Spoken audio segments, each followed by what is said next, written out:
জামাত ইসলামের সংগ্রামী আমির জামাত ঢাকা 15 আসন থেকে নির্বাচিত সংসদ সদস্য জননেতা জনাব ডাক্তার শফিকুর রহমান প্রধান অতিথির বক্তব্য রাখছেন।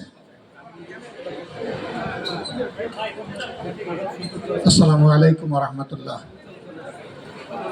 বাংলাদেশ জামাত ইসলামী ঢাকা মহানগরী দক্ষিণ কর্তৃক আয়োজিত সংবাদ জগতের সম্মানিত নেতৃবৃন্দ এবং সাংবাদিক বন্ধুদের নিয়ে আয়োজিত আজকের ইফতার মাহফিলের প্রিয় সম্মানিত সভাপতি, মহানগরী দক্ষিণের সম্মানিত আমির ইসলাম বুলবুল এমপি, মঞ্চে বসা সংবাদ জগতের সম্মানিত নেতৃবৃন্দ, সংসদ সদস্যবৃন্দ, সাংবাদিক বন্ধু, সুধীমণ্ডলী, আমি আল্লাহ তাআলার শুকরিয়া আদায় করছি যে আজকে রাষ্ট্রের চতুর্থ স্তম্ভের সাথে আমাদের এই ইফতার।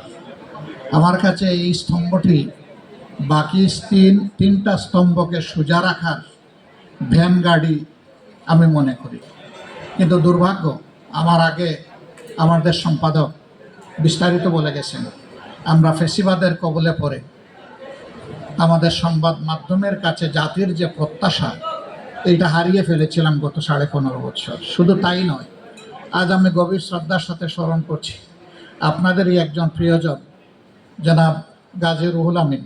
তিনি আজীবন সংবাদ মাধ্যমের স্বাধীনতার পক্ষে লড়াই করে গিয়েছেন, মানুষের অধিকারের পক্ষে লড়াই করে গিয়েছে।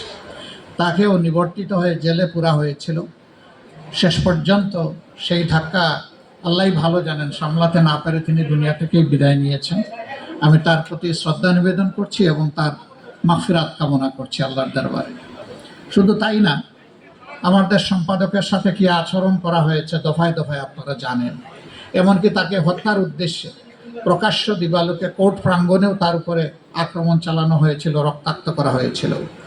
সাংবাদিক শহীদুল আলম তার আরেক নজির, কবি ফরহাদ মাজহার কিডন্যাপ হয়েছেন তার নজির। এরকম কতজনের কথা বলবো আমি জানি না। মূল উদ্দেশ্য ছিল সংবাদ মাধ্যমে যারা সত্যিকার অর্থে সাদাকে সাদা বলবেন, কালোকে কালো বলবেন, তাদের কণ্ঠগুলা স্তব্ধ করে দেওয়া, এবং তারা সফল হয়েছিল। সেই সফলতার রেশ এখনো চলছে বলে মাঝে মাঝে যেন মনে হয়। আমরা ফেসিবাদ থেকে আংশিক নয়, পূর্ণ মুক্তি চাই। এটা যার আমলেই হোক, যখনই হোক। ফেসিবাদ কখনো জাতিকে ভালো কিছু দিতে পারে নাই, পারবে না। এবং সাংবাদিক বন্ধুদেরকে শুধু এতটুকু অনুরোধ করব, আপনাদের পরিচয় হচ্ছে আপনারা জাতির বিবেক। আপনারা বিবেক অনুযায়ী চলবেন। হায়াত মউত আল্লাহ তাআলার হাতে। জন্ম একদিন নিয়েছি, মৃত্যু একবারই হবে। লড়তে হবে বীরের মতো, মাঝখানে আর কোনো আপোষ নাই। আমরা বিরোধী দল থেকে, বর্তমানে বিরোধী দলে আছি, আপনাদের এই কণ্ঠের পাহারাদারি আমরা করার নিশ্চয়তা দিচ্ছি। কিন্তু এই কাজটা দিতে হবে সরকারি দলকে। আমরা চোখ খোলা রাখবো, আপনারাও চোখ জাগ্রত রাখবেন। আমরা একসাথে এটার জন্য লড়াই করে যাব। যদি এই অঙ্গটা প্রপারলি ফাংশন করে, বাকি রাষ্ট্রের 3 অঙ্গ, সাংবিধানিক 3 অঙ্গ সোজা চলতে বাধ্য হবে। আর এই অংশ যদি ভঙ্গুর হয়ে যায়, ব্যর্থ হয়ে যায়, বাকি 3 অংশ অটোমেটিক্যালি 3 অঙ্গ ব্যর্থ হয়ে যাবে। আমরা সেই ব্যর্থতা আর দেখতে চাই না। আমরা এখন শুধু সফলতা চাই, একটা ঐক্যবদ্ধ জাতি আমরা দেখতে চাই, এবং জাতীয় ইস্যুতে, জাতীয় স্বার্থে কারো সাথে আমরা কোনো আপোষ করব না। সরকারি দল যদি সেই ক্ষেত্রে অনড় থাকে, আমরা তাদেরকে পাশে থেকে শক্তি যোগাবো, একসাথে লড়াই করব।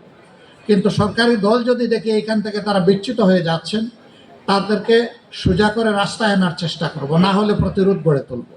এটি হবে আমাদের নীতি।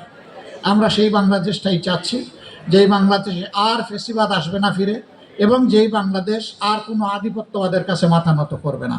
আপনাদের সবাইকে ধন্যবাদ। আসসালামু আলাইকুম ওয়া রাহমাতুল্লাহ।